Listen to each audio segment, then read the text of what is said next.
Hey, welcome to the podcast. I'm your host, Pastor Tony Hammock. Today, we have an exceptionally important episode. Ministries everywhere, from churches to faith based nonprofits, are facing a world of rapid cultural change. Vision alone is no longer enough. To fulfill the missions God has entrusted to us, we must plan strategically, steward our people well, and build ministries that endure. Today, we are honored to welcome a very special guest, a national voice in strategic leadership and organizational development, Dr. Jim Chambers of the Institute for Organizational Leadership, IOLglobal.com. Dr. Chambers is the creator of a groundbreaking framework called Ministry-Based Strategic Planning, designed specifically to help faith leaders develop sustainable, mission-aligned strategies without compromising biblical values. If you've ever wondered how to take your calling from inspiration to implementation, this conversation is for you. So let's dive in. Dr. Chambers, I want you to take us back in time to what led you to develop the ministry-based strategic planning model. Well, Tony, thanks for having me. I appreciate it. Oh, you bet. Yeah, what happened was I was working. Okay, I'll back up. I'd been a pastor of several churches that were through a crisis of going from, they had gone from kind of large to small, and I was sent out to see if I could do anything about it. And I'm not sure I did any, I'm not sure I didn't do any more harm than good, I Um, doubt it. but they grew. I didn't know why they grew. It wasn't my charismatic personality or whatever, obviously. But I didn't really understand it. I ended up teaching at a Christian college after a number of years. And then when that school was in a transition, I ended up in Atlanta at Mount Perrin Church, which at the time was one of the top 10 fastest, excuse me, it was one of the top 10 fastest growing churches in the country. I was just one of the pastors there, one of the teaching pastors, and had a number of responsibilities in education because that was my background, was in education. And so watching Mount Perrin grow, uh, they would send me out to other large mega churches to look at what they were doing. I was completely confused. I couldn't figure out why some churches grow, why some don't, why some seem to just flourish while other churches just struggle along. And then I was invited to be on a panel out in California in Palm Springs for summer, and we were working on it was a hundred or so educators who were selected from around the country to look at how a small country in Africa was going through a transition. During those meetings, it I just had this strange feeling that maybe the difference between a church that can sustain its growth over time was an organizational issue, not a spiritual issue. And I know at the time that was extremely unpopular.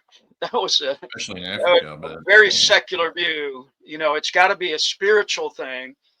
It can't just be, and there was a lot of talk about leadership. We had a lot of leadership experts come into our church. I was hanging around with people like, Carl George and John Maxwell and all these other, Sam Chan, all these people that would come and go, and I would interact with them. But I just couldn't get out of my mind that maybe the issue is organization and management, not spiritual, and maybe not even leadership, which was, anathema at that point because Yeah. everyone's writing a book on leadership. We got to be leadership, leadership, leadership. And so anyway, I was coming back. I came back home to Atlanta, and I began to think about this. I really think the Holy Spirit was just kind of directing and guiding me. So I began to look at churches in a different way, doing research, and that's how the Institute for Organizational Leadership came about. Is I began to look at churches from every aspect, every denomination I could get my hands on, rural, small cities, large cities, foreign countries, and so on. And what I, and the short and long of it is, what I began to see was that churches never get larger than their ability to care for people. That was number one. That's not surprising to most pastors. We want to care for our existing members. We want to care for our community, for the people, new people coming in. But what I saw was a very significant trend. And at the time, I was working on a couple of projects with my friend Carl George. He was writing these meta church books. Saddleback Community Church was growing. Willow Springs was growing. And I was watching the the thing that caught me was when churches would grow, and then they would grow to a certain point, and then they would plateau, and then they would decline. And everyone Mm. had an opinion about that. The only opinion I never heard from anyone was, well, we outgrew the organizational side of the church. So we're no longer able to care for our members the way they would feel we should. We're not able to assimilate new people in. I was doing some assimilation work with with a couple of researchers trying to understand how to assimilate new people in, particularly people that were not coming from our denomination or particular theological background. So anyway, bottom line is I've finally settled on the idea that a church can only get as large as its ability to care for people, care being defined differently by different groups. And the real sticking point of that was the way that church is organized really makes the difference. So I started playing around with that. I had some clients that were willing to let me experiment with that. And so we began to map out a way that on a regular basis, we would start out looking at the way your church is organized. All right. Not particularly at the way it's led, not your preaching. Um, this is a little sidebar, but this is actually the truth. When we interviewed people, and we interviewed hundreds and hundreds, probably thousands of people in over 30 years, people said, yeah, our pastor, he's not much of a preacher, but we love him. Yeah, our music, it's not the best, but it's okay. Uh, Mm. we we could do it with a better facility, but it's fine. We'll meet in the gym, we'll meet in this, wherever. So facilities, preaching, music, environment, none of that seemed to make any difference to people, not a significant difference. What we did here was we don't like the way things are done. We don't like the way things are organized. It's not Mm. helpful. And so when we interviewed people that exited churches, they would say, you know what? I tried to get involved. I couldn't. I got involved and it was so poorly managed. It was terrible. The way the youth group worked, the way outreach worked, the way missions, it was just a mess. And I can't, I can put up with bad preaching. I can put up with music. I can put up with a hard seat, but I just can't deal with, disorganization. And we heard that over and over again. So, and again, not spiritual, not put in the context of quote unquote spiritual stuff. To me, it was, but to my colleagues, they were like, man, you're messing around in something that's going to get you in a lot of trouble. And it did. So we started looking at, okay, how do we help? How do we come up with a solution? By this time, we had, I don't know, 50, 100 churches we were working with, looking at across the country, a couple of foreign countries. And so we began to put this model together. And so if you want me to, I can kind of walk you through how it works. It's really Yeah, pretty that'd be simple. good. If you were an entrepreneur, if you are a young entrepreneur and you're going to start a business or whatever, what I'm about to tell you is just normal stuff to those guys. But to pastors, guys like me who are trained in a seminary, I was trained in Bible college, seminary, all of that before I ever ended up in a university. So what we did, the model that we came down with, and we tested it out over, I don't know how many hundreds of churches, refined it as we went. Um, One last estimate that someone gave me was it's been used in about 5,000 churches worldwide, maybe more, maybe less. I don't know. We lost track after a certain point. So what we did is we laid it out and we said, really, it would be helpful if you had a 3-year plan. 3 years seems to work really good. That's the year after the year after next. So we're going to work on, let's say, 2026. We're going to look at that. We're going to look at 2027, 2028. We're not going to go too much further than that because every year we're going to walk you through a process. We're going to begin in October. We're going to walk you through a process, and we're just simply going to move you out 1 year at a time instead of 5 years, 10 years. Can't predict all of that. It's too much going on. So we'll just do next year, the year after, and a little bit about the third year. And then when we get to next October, we get to October 2026 in this case, we will move you out a year. And we'll talk about that next year. But right now, what we're going to do is we're going to look at 3 years, and we're going to look at the way we're going to do it's in a very systematic way. So we're going to put together a group of people out of your church. Doesn't matter if it's a handful of people or if it's a huge mega church.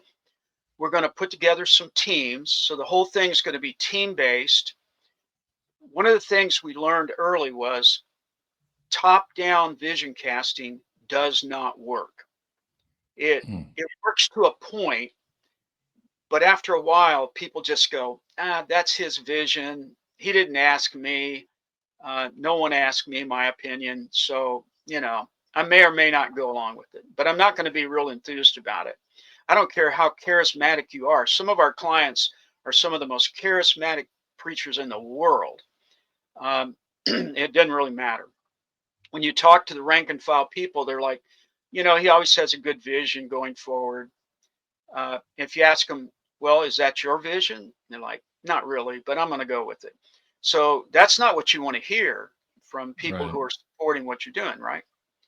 So what we're going to do is we're going to put these teams together, and we're going to allow the vision to emerge from the bottom up in terms of what people are seeing. We're going to get as many people involved.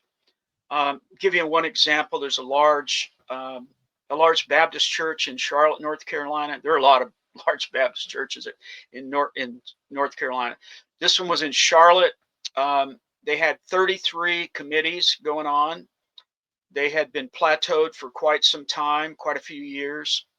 The pastor called me, said, look, I don't know what else to do. I've done everything I can do. We're I think about 3,000 people. We're stuck.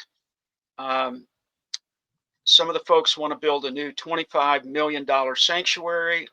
Not sure building a new building is going to get us over the hump. If I thought it would, I would. But, maybe you're right. He heard me at a conference. I told him at the conference, I don't think it's the building.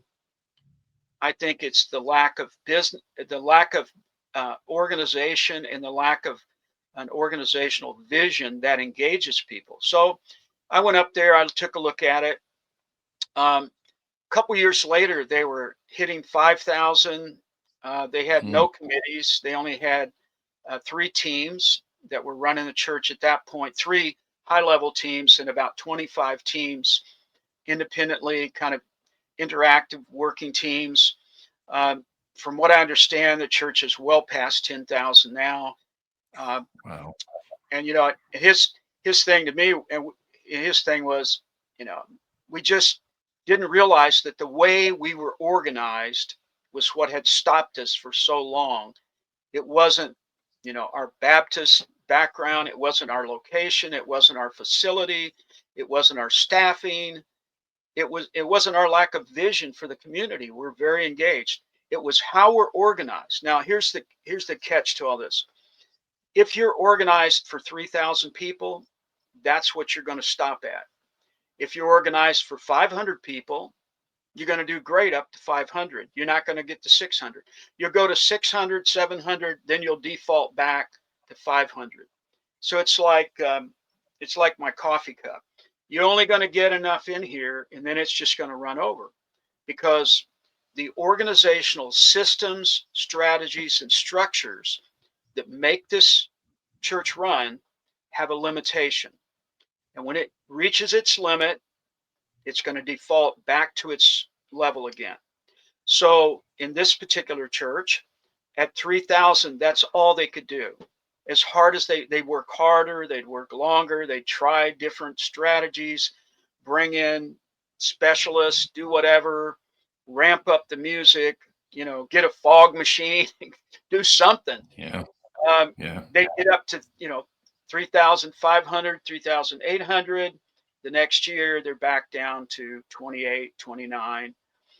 Same thing with the church of a couple of hundred, get up to 200, get past 200 over Christmas and the holidays, get up to 230, 250. By Easter, back down, get a little bump at Easter, back down. So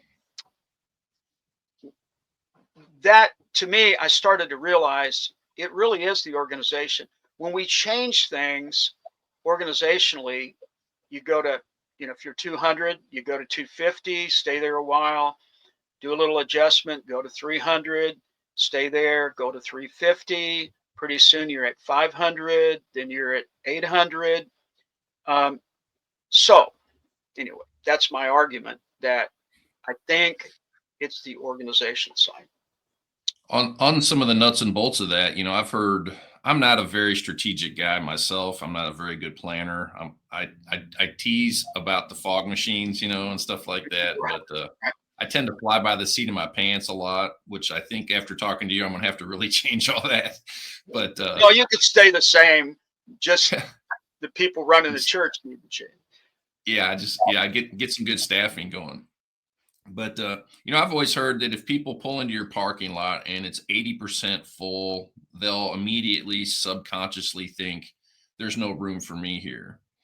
Or if they walk into your sanctuary and they see it's 80, 85% full, they'll say, well, this place is full, let's go somewhere else, or these kinds of things. And so I really think, and two, I've also heard this, that there are three kinds of leaders. There's visionary leaders, administrative leaders, and like personal leaders, like people who are very personable.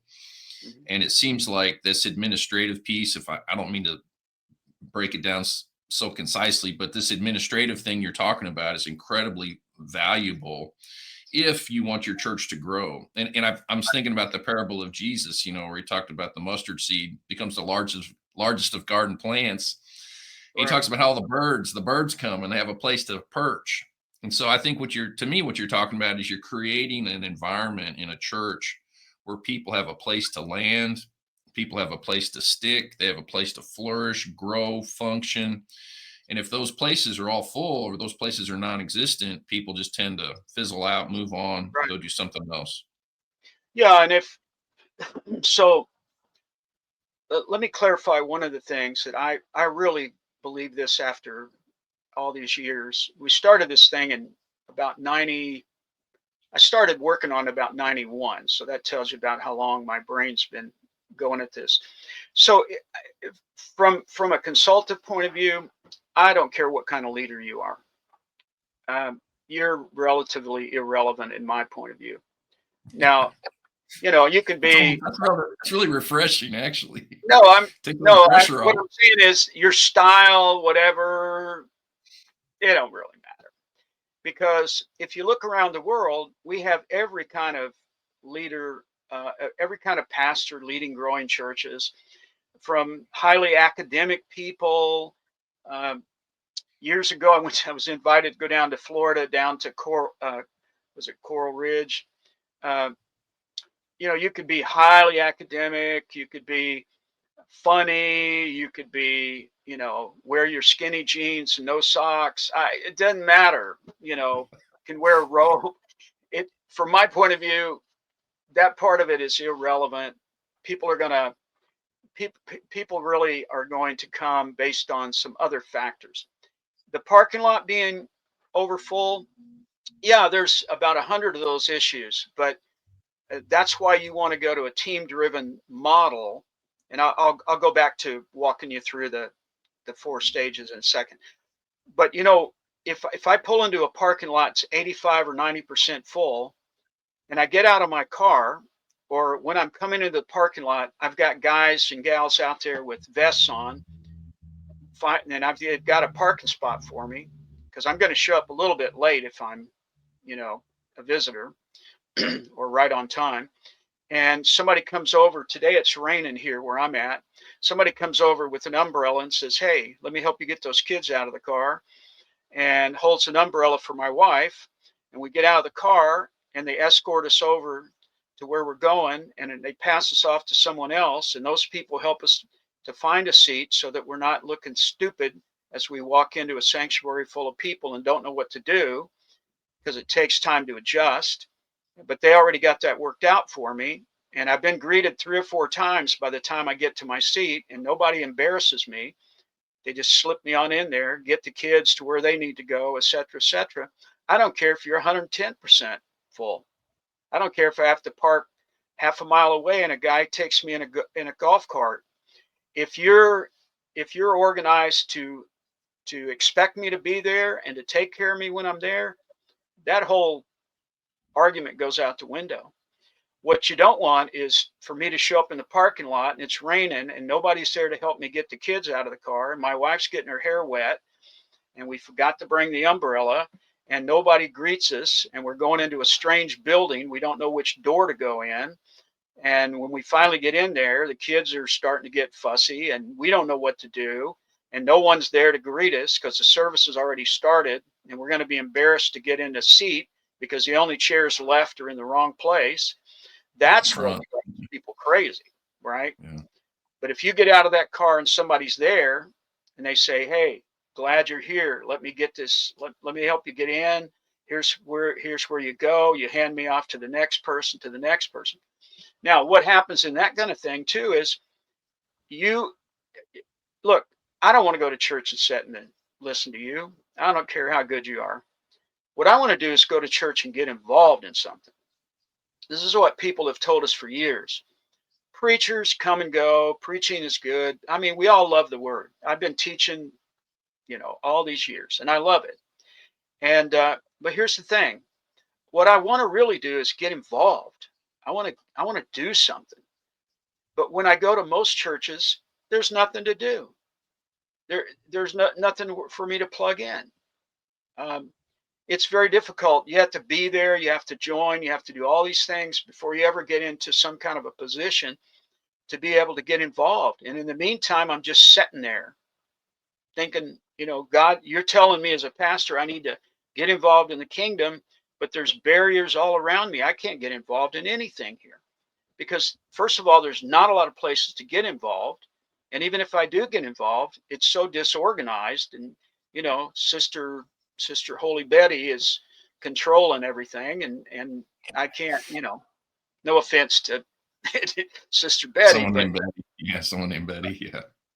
so, but my point is, I think you find that most people want to get involved. I hear this a lot too over the years, and I still hear it. People who are highly successful in business, like some of the guests you have on, guys like that, they're not going to sit in the pew. Mm-mm. They love the word. They're gonna love listening to the word. But if you don't get them involved, and look, they know their business is not disorganized, or they wouldn't be making the money they're making. They wouldn't be employing 100 people. So, you've got to get these people engaged. You need to get them involved. Let them. Um, all right, let me tell you one more story. I don't know how long we're going to record this. So there's a We're church good. in Florida, that a historical church. It's Episcopalian. It's and they called and they said, "Look, we got a problem. We have been at the same level for quite some time. We're not happy with it. We're an old historic church. We want to expand our ministries to the community, but we have an issue. Can you come down?" So I flew down, met with everyone, and they said, "Look, here's the problem we have. This church is full of military leaders, like former people. I think they had 4 or 5 admirals, some generals, Wow. some Marines, special forces people, men and women.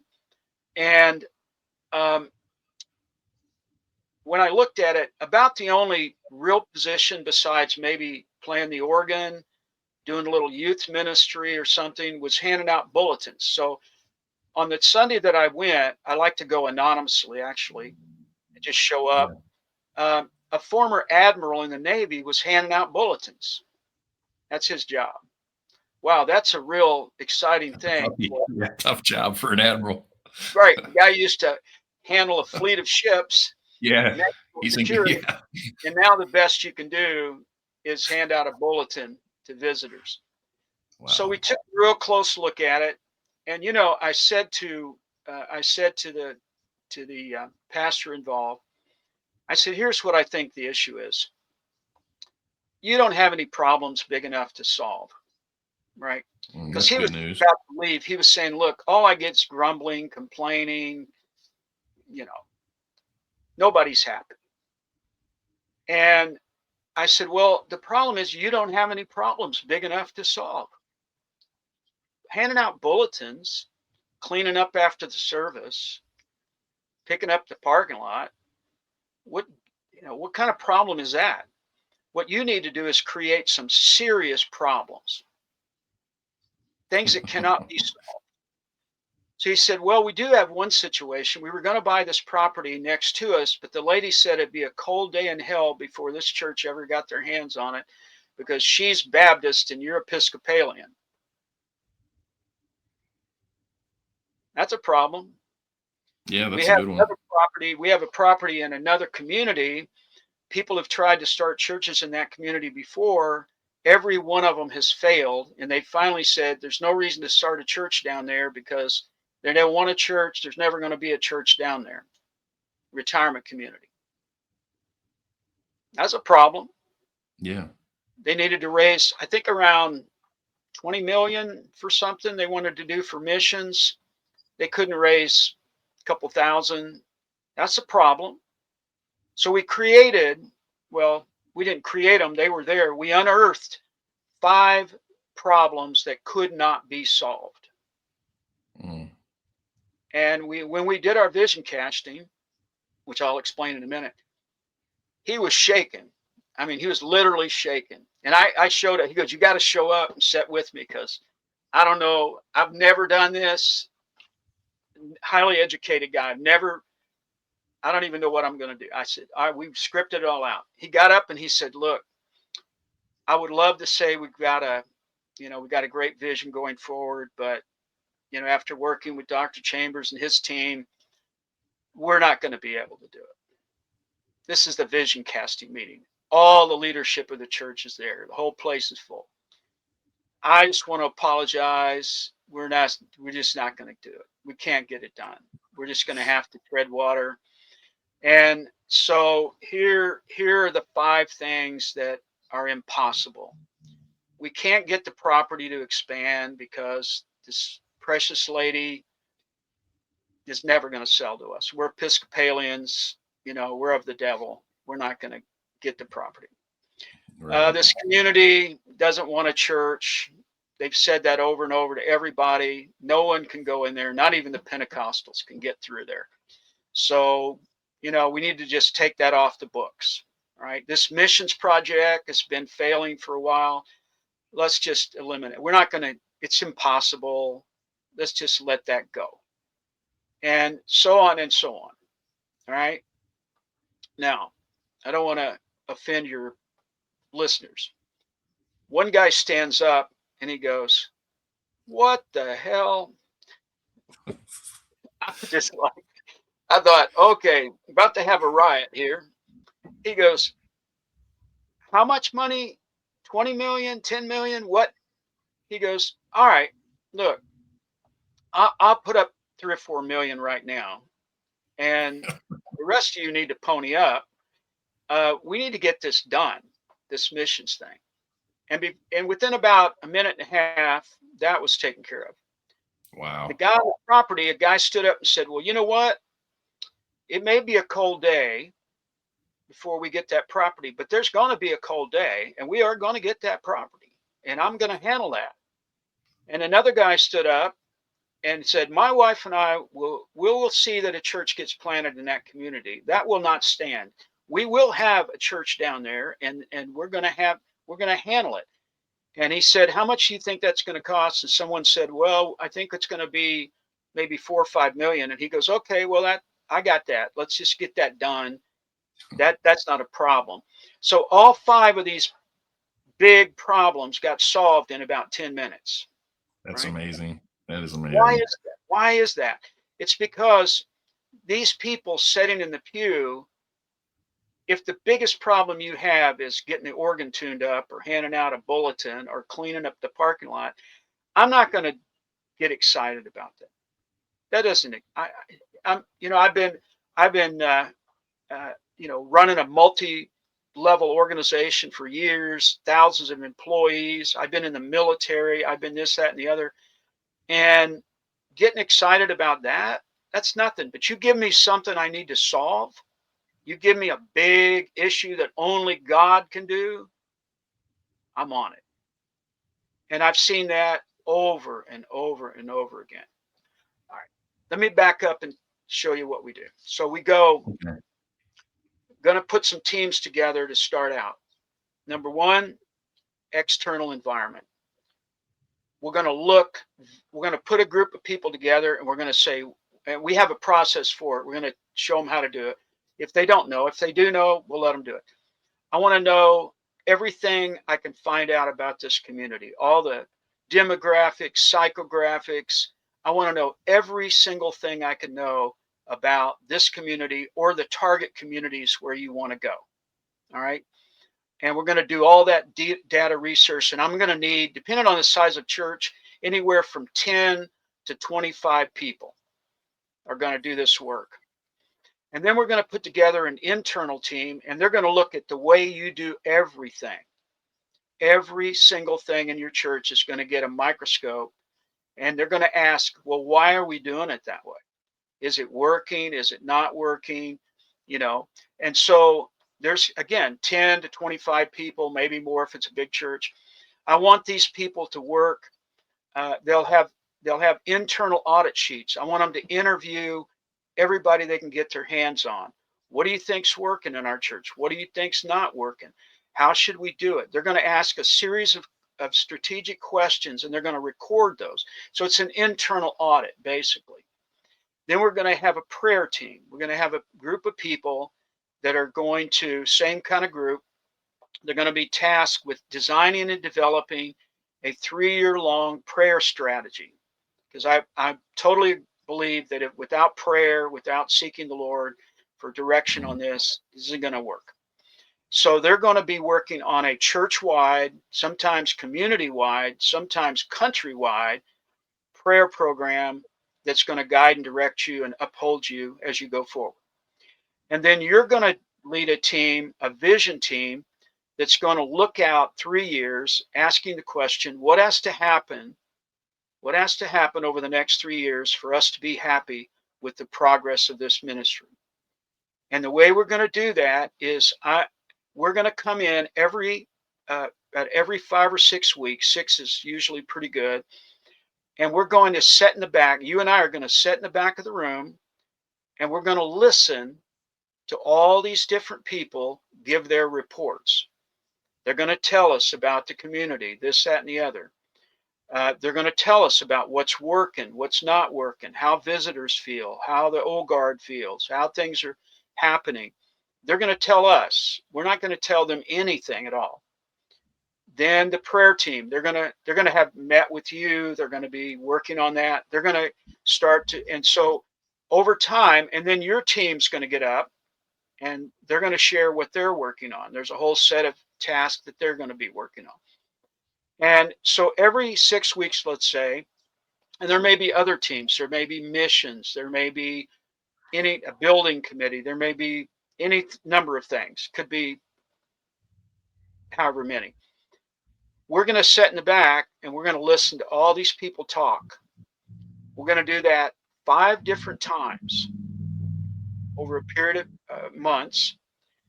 And out of that's going to emerge what your team is going to begin to see about what the vision ought to be going forward. Because everyone on these teams is going to be asking God, to give them insights and show us whether it's the data, the interviews, the auditing, whatever it is. You're going to take all of that in and you're going to craft it into a vision. So the first year, there's going to be a set of objectives, let's say for 2026. It's going to be a set of objectives that we're going to work on to improve our ministry in 2026. Then there's going to be some for 2028 or 27 and then 28. There's not going to be as many for 28. It's going to be some big ones. But we're going to move you forward. And then as that happens, the organizational structure, you're going to figure out how to staff, how to do, improve the facilities, how to improve programming, all of those kind of things. One of the things you're going to do is figure out where you can put some ministry management teams. That's what we call them. These self-functioning teams that operate within the context of the church, maintaining the theology and all that. We're not saying go outside that, but they're going to manage things that go on, and we're going to get as many people in that congregation engaged somewhere in some activity that they have passion about. Okay, so over a period of time, what happens is you just continue to improve the organizational structure. In organizational design, there's systems, strategies, and structures. There's 3 levels of things that we look at, kind of technical. What's going to happen though, those people are going to get so excited because they're going to actually, the church is now something more than preaching and music. The church is a whole bunch of activities of things that I can get involved in. And you know what? Money becomes irrelevant. You can ask any of our clients, small church, large church, we don't have to worry about money. We don't have,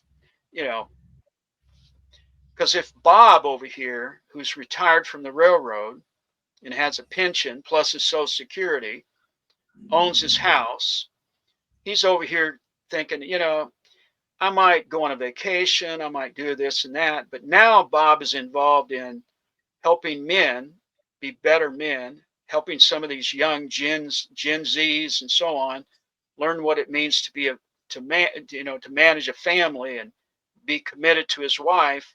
And so Bob's like, yeah, instead of a new bass boat, I think I'm just gonna, put that 20 grand into the ministry because I'm excited about it. My old boat will do fine, and that's the Right. kind of stuff you see, right? Yeah, I've always heard people and money follow vision, and a lot of times, churches present needs. We need somebody to work in the nursery. We need somebody to do this. We need somebody to do that. But what you're telling me is things I guess I've learned over the years, but the way you're laying it out is so pragmatic and so practical. It seems to me very doable. And as you were talking, I was thinking about objections. You have an existing leadership team in a church, and things that I kind of hear from time to time are, I've already tried all this, I've already tried that, this isn't working, there's not enough people. What are some of the things? How would you work through those kinds of objections from people in maybe a smaller church environment, say of 100 people in a church? Yeah. Well, one of the things you can do is start to utilize problems. Problems are wonderful. Mhm. People, if I go out, my other side of my world is the secular world, businesses. Um, we've had every kind of client you can imagine. U.S. military, um, went up to, did 4 stints with the military, with the Navy, nuclear Navy. And one of the problems that they had was they had no problems to solve. Mhm. They're like, well, we try to eliminate problems. Well, like, no, what you want to do is identify problems.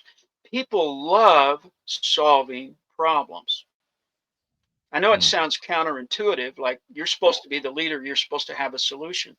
You Have it need all to figured dumb out. Yeah. down. I don't know what to do. I don't know what to do. I had this, I won't call his I name. need your I had help. this military leader went to his people and he goes, you know, I don't know what to do. Poor woe is me. I wish I had some people smart enough to fix this. Next thing you know, he's calling me. He's like, wow, we we've solved so many problems. It's amazing how smart these people are. Even in a small church, sometimes as a pastor, rather than coming up with solutions, why don't you craft the problem, lay this thing out here? And you don't want to be dishonest, but I like to say it's just impossible. I don't think it's ever going to Yeah. happen. Woe is me. Um, we're just not going to be able to do it. And then somebody's going to go home tonight and pray on it, and they're going to call back tomorrow and say, look, that's ridiculous. That's not even a problem. I know how to fix that. Let them fix it. Get out of the way. One of the best things to do, even in a small church, is put together a team of 2 or 3 or 4 people. Let them go fix it. Get out of the way. Stay away. You know, what if it doesn't work? Great. That's even better. Let them struggle with it. You know what men like to do? They like to solve problems. They like to Amen. fix stuff. You know what women like to do? They like to get involved and take care of it. That's what they like to do. They're used to doing that. That's what they do. But at church, Hmm. we want them to sit in a row, sit in a class, listen to somebody talk, blah, blah, blah. Who wants to do that? Now, see, in my work, we would ask them, we're not using names, it's all anonymous. And they're like, I hate it. I love my Sunday school class, but that's not enough for me. Yeah. Right? I love my pastor, but I don't want to come here every week and sit on my rear end and listen to some music and do a little worship and all that's wonderful. I love that. But what is there beyond that? And there's no problems to solve. So teams are the way to do that. If you'll get out of the problem solving business and just be the facilitator, it becomes a whole different atmosphere organizationally. How do we hire people? Uh, Even in a small church, there are people that work in human resources. I was working with a small church in Arkansas not long ago, and they had, I don't know, 8 or 10 people that work at one of the banks or two of the banks in the area. You don't think those people know how to hire and manage people? That's what they do all day. Right. But the people that were doing that were just working in the nursery. So put them to work. Put them to work solving problems that you need to get done. You know, here's a good example. Okay. So there's a church in Virginia that was wanting to build a new facility. They had outgrown. We worked with them a couple years, and they had outgrown the facility. It's a small church. Started out, I think when I went up there the first time, it's about 80 people, maybe less. So this guy's like, we don't have any money um, to build a new building, but I don't know what we're going to do. Already gone to 2 services. And I said, well, does anyone in the church own any heavy equipment? Like a backhoe or Right. dump trucks or something. He goes, yeah, there's a guy here. I said, you think he would loan you a couple things to put out on the parking lot? He goes, why? And I said, well, just trust me. So this guy brought a backhoe and a dump truck and a trailer over, and he parked it. And Sunday morning came around, and people were coming in going, what the heck? What's going on? It's all this. Yeah. He never addressed it, never said anything, left it there. The next week, I said, let's move it around, dig a hole. Let's dig a hole over here. So he dug a hole. Next Sunday, people are coming in. What's the hole? What are we doing over there? No response. Just ignore it, pass it off, whatever. Finally, after several weeks of doing stuff, crazy stuff like this, he said, man, we really want to build a bigger parking lot, but we just don't have the money for it. If we had a few thousand more dollars, the guy next door said he'd sell us some property and we could get on over there and build that parking lot. So he got all that money that morning. It just showed up. So we cleared that lot off and put in a parking lot.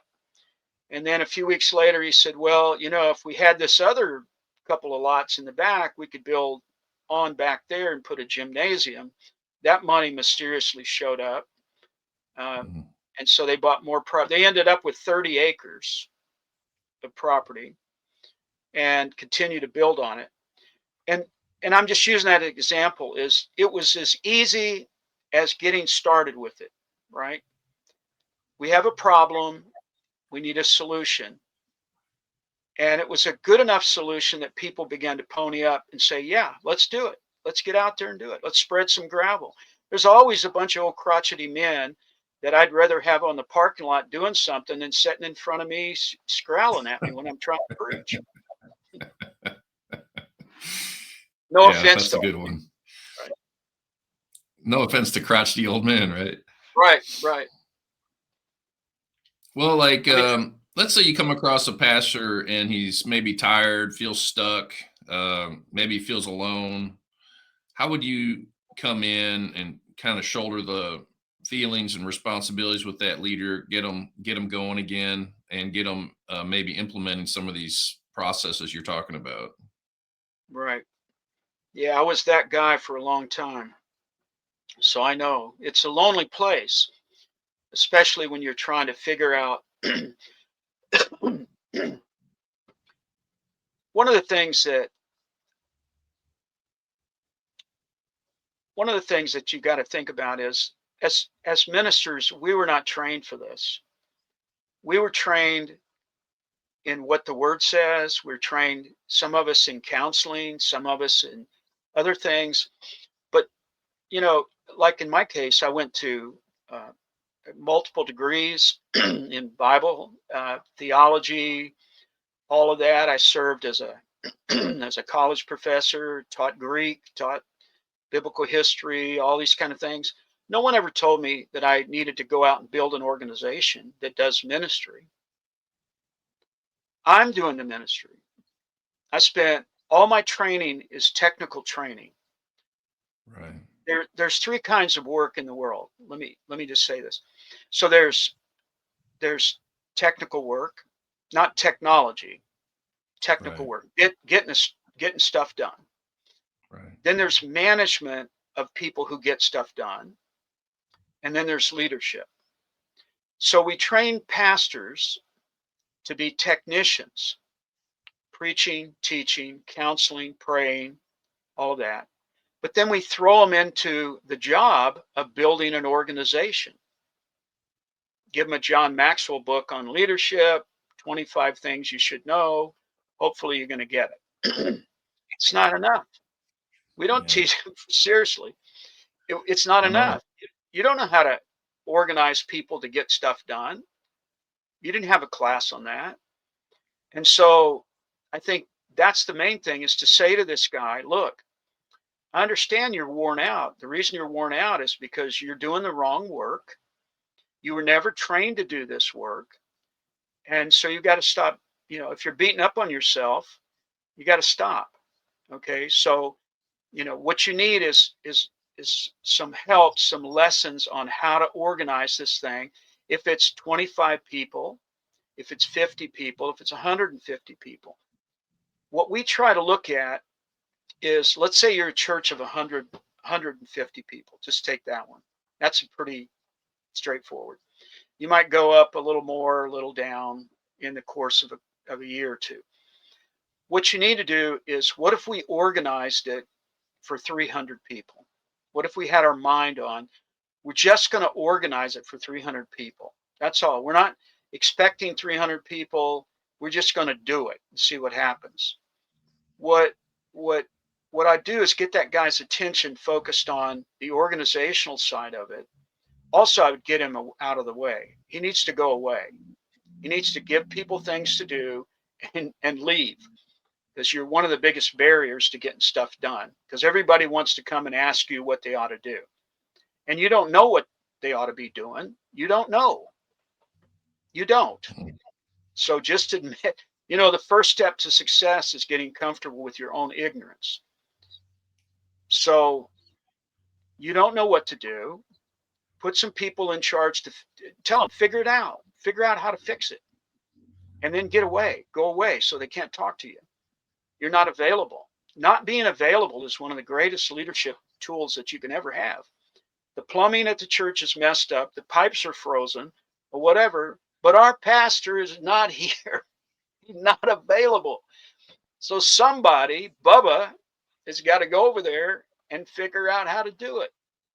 Well, that applies to a lot of things. So I want this guy to get some lessons about what organization is and how to get things done. Leadership, in my view, leadership is about getting things done through other people. I agree. If you can't get it done through other people, you're not leading. You're not leading. You're a barrier to getting stuff done. So I would get him to relax, get some new tools in his tool chest, and become absent. Now you're not absent. You're absent physically, so they can't talk to you particularly. But you're not absent in leadership because you set it up before you left, right? I see. Yeah, we got it. Look, how many visitors do you think, let's say 150 people, 250 people, how many visitors do you think a church like that gets in a year? 150, maybe 200. Yeah. So if I told you, and some of your viewers are going to go that they'll think I'm crazy. If I told you I could double the size of your church in 3 years without even trying, you're going to go, nah, we've been trying this for a while. Well, if you get 100, if you had 100 people show up and only kept was half of them, so you're 150, you keep 50, then you keep 50 the next year, you keep 50 the next year. I'm a genius. I'm an absolute genius. How did you do it? We just kept the people that are already coming. We're not even doing anything extra. And we're shutting the back door so that the people that are there are not grumbling and leaving. So, and again, I'm going to go back to what I said in the beginning. I think most of the time, not all the time, I'm not saying there aren't spiritual things that go on. I'm not saying that. I'm just saying most of the barriers to your growth, and whatever growth means, reaching your community, whatever it is, are organizational. They're not leadership. They're not spiritual. It's not the devil, although the devil's probably in the disorganization. But it's because the way you're organized is only going to care for a certain number of people. If it doesn't change, if the organizational side of it doesn't change, and by that I mean the way things are organized, the way they're managed, the way they're run going forward, day by day activities, week by week, the way they're run and who's running them, if that doesn't change, nothing's going to change. You'll get 50 new people and 50 will leave. You'll get 40 new people and 20 will leave. It's just a horrible cycle. And it breaks my heart. But once I began to see the difference, and I would say to people, I said to a very prominent national leader once, he said, well, I've heard you had some success, but you only work with successful people. You only work with successful pastors. That's why you're having success. I don't know if that's a compliment or a cut. I told him, do I look dumb to you? I'm not stupid. Yes, I want to work with successful people. But I've had churches that we've worked with, that we've taken on that are a disaster. And because they had good leaders, they were able to turn it around. It wasn't uncommon during the 90s, 2000s for us to see a church. And again, I'm not saying we grew the church. I'm saying to watch a church grow from 150 to 300 in 3 years without much of a trouble at all, or a church from 1,000 to 2,000, or a church from 3,000 to 6,000. It just wasn't that big of a deal once they started looking at organization as being one of the things. And if we had time, which we don't, I can take you back starting with Genesis, working forward, looking at scripture. God is very organized. He organized the universe. He put things there. Look at how many times in the Old Testament it says the word purpose. He's purposeful. He does things on purpose. He organized the garden. He's organized everything since then. And so getting ourselves organized in a way that allows people to be cared for, to feel cared for and loved, to have issues dealt with, but also to get involved with stuff that matters. I think that's why people want to go on foreign mission trips. It's like, yeah, I can't do anything around here. They won't even let me work, fix anything, but I can go down to Haiti and Yeah. shovel rubbish for a week. That'll keep me excited. And I'll even pay my own way down there. I'll go down to South America somewhere and I'll, help build a shack or go to Africa or do whatever because I can't do anything at my church except sit in a pew and listen to music and a little preaching, maybe help out at a men's breakfast or something. But that's not, you know, that doesn't excite me. Yeah, I really like what you're saying, and it's really challenging to me personally, and I'm sure some of our viewers, especially if they're leaders. This is really helping me focus on sharpening my administrative skill set and really rethinking some things I've already probably known in part, but need a lot more focus to really pull it off. But I wanted to, that kind of brings me to this idea. If people want to get to know more about IOL Global, how do they get to reach out to you, or how can they bring you in maybe for some consulting? What's the best way to Well, facilitate just, that? yeah, just call the office. We have what we've done over the last 30, 40 years is we've developed tools that are available. Um, our ministry management model, we have a workshop that teaches exactly how to organize and manage a ministry long term and to grow it. It's a very simple process. If it might be good for another podcast, but that's available to people. Um, Is that I don't online, know. or do you come in and do that in person, or how does that I'm gonna work? have to ask Amanda. I'm gonna have to ask Amanda about that. Um, Okay. I turned the company over to Amanda um, to run it, and she's doing a great job. So I need to stay in my lane. But Stay in we your do lane on have, that one. yeah, stay in my lane. I'm available to come in and work with anyone. Really, I'm supposed to be retired, but she won't allow it. Um, Yeah. For our so listeners, Amanda's your daughter, right? That's yeah, Amanda's my daughter. mhm. She has been involved in this for many, many years. She's very capable leader, um, extremely capable, much more than I've ever been. And so I kind of work for her now. So, which is very refreshing. Um, Yeah, that to me is a real testament to your ministry, the legacy, that you're leaving, and how I think that's amazing. That's really good.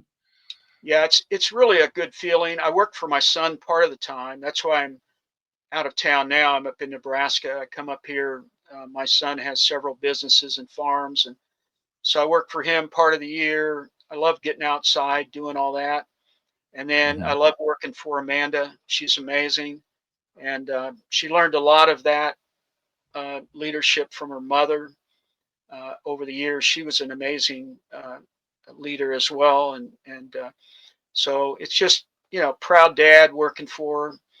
I still love working with churches. I do a lot of other stuff, but other organizations, but I love seeing uh, pastors get their passion back, get their energy Mhm. back, um, because just preaching and teaching, that's just part of the job. You need to build this organization that does ministry. If it's you doing the ministry, you're the technician. But what I want to help you do is build an organization that does ministry. One of the things I heard years ago, and I'll kind of end up with this.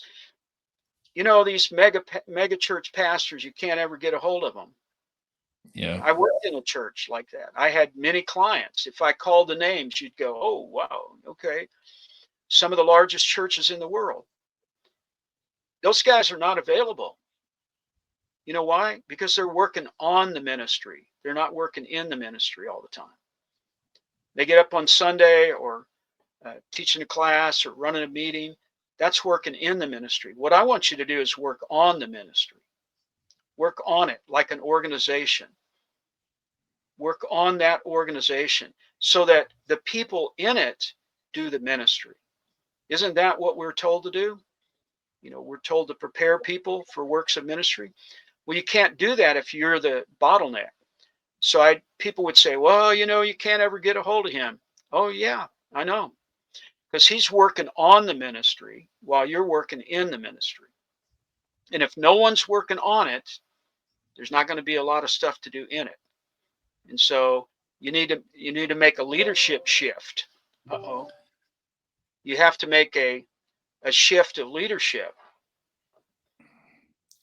Yeah, I bet you that's tough for a lot of leaders if they're used to, decades of that style of leadership. It's probably real challenging for them to take their hands off of things and let other people, in their mind, maybe fumble with it for a while. Like, "God, just give me that thing."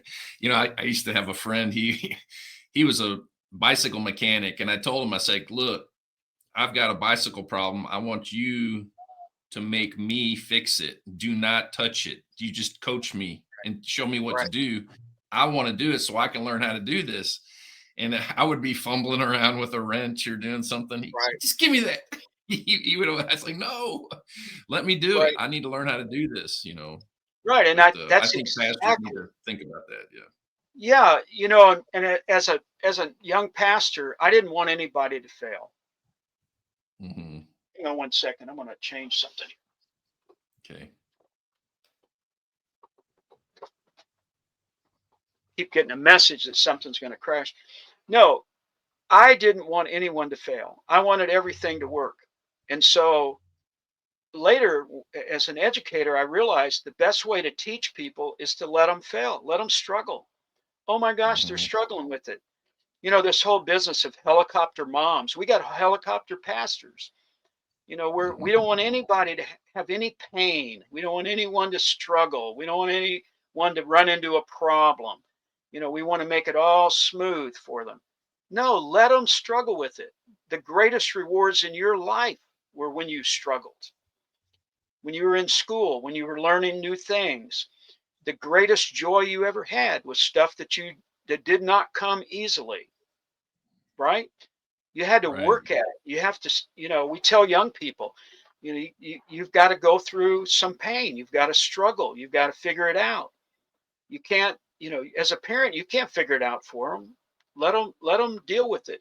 Well, as a pastor, take your hands off of stuff. You know, it just, I told a guy one time, he was complaining to me about the youth ministry. And it was a small church I was pastoring. And I told him, I said, he was telling me the leadership of the youth ministry isn't working, blah, blah, blah. And I said, you're absolutely right. Those guys don't know what they're doing. Um, I've tried to help them. I don't know what I'm doing. I'm not a youth pastor. I never was trained for that. I don't even like kids that much. I barely get along with adults. We're having this conversation in the hallway. Well, this guy he was actually in leadership and executive at a big multinational corporation. Multinational corporation. I told him, I said, I'm just done. I'm like you. I'm done with it. I can't deal with it anymore. And we're walking through the hallway to go into the sanctuary for the service. And I told him, I said, I'm so sorry, but I just have nothing to give you. I don't know what to do. By the end of the service, he had met with those people and had it all sorted out. Now, it would have been Wow. very easy for me to go, oh, well, here's what we need to do. And Sister Sally, who's leading the youth groups, doing the best she can and make all kinds of excuses for it. But I just played dumb, like I don't know what I'm talking about, which I didn't. I got comfortable with my ignorance. I'm like, I don't know. I'm baffled as you are. By the end of that day, it was solved. Someone It else gave stepped him up. something Filled to that do. role. Yeah. Look, if he knows how to lead hundreds of people, of course he knows how to solve a youth problem, a youth ministry problem. But, not everything in me, I have to admit, God is my witness. Everything in me wanted me to solve that problem, you know, Yeah. but You had to fight it. I stayed the course. I just said, you know what? I don't know. I don't know. Well, Dr. Chambers, I'm ready to wrap up our conversation, but I wanted to say I'm incredibly honored to get to meet you, and I feel very privileged to be able to listen to you and sit here with you. And you're in Nebraska, and I'm over here in Arkansas, but it's been really insightful for me, very thought provoking. And I pray that our viewers, people listening to this, reach out to you at IOLglobal.com, that they take some time to get to know you, get to know Amanda, and get to really, wrap their mind around some of these things that you're talking about. And I think you're very accurate, obviously, from years of experience. I think people would be wise to really assimilate what you're saying, and begin to roll these things out in their ministries and implement them if they want their ministries to actually grow, uh, numerically. So again, I'm excited for my ministry. Just this conversation is probably going to change me. Just listening to Well, you, it's well, gonna I it's hope gonna so. I cause hope me it's to be a good. better pastor. Yeah, our goal has always been just create tools for people. Just get the tools to them. There's certain things that we as pastors we haven't been trained to do. So our job is to fill the gap with that and provide you with those tools that you need. And they're available. You can go, I guess, go on the website. I don't even go on the website. So pitiful. But these things are available. I know we're in the process of re-recording a number of things, um, to refreshen them up and make them more relevant to people from the way that we've done it in the past. So her team's on all of that. But yeah, thanks for having me on. It's a joy. I've heard so much about you, and I was really Thank you. glad to get to come on and talk to you. Maybe we can do it again. Yeah, that sounds good. Good. I hope we can do it again. Well, thank you so much. You're God welcome. bless you, and God bless all our viewers. Thanks for being with us. Mhm.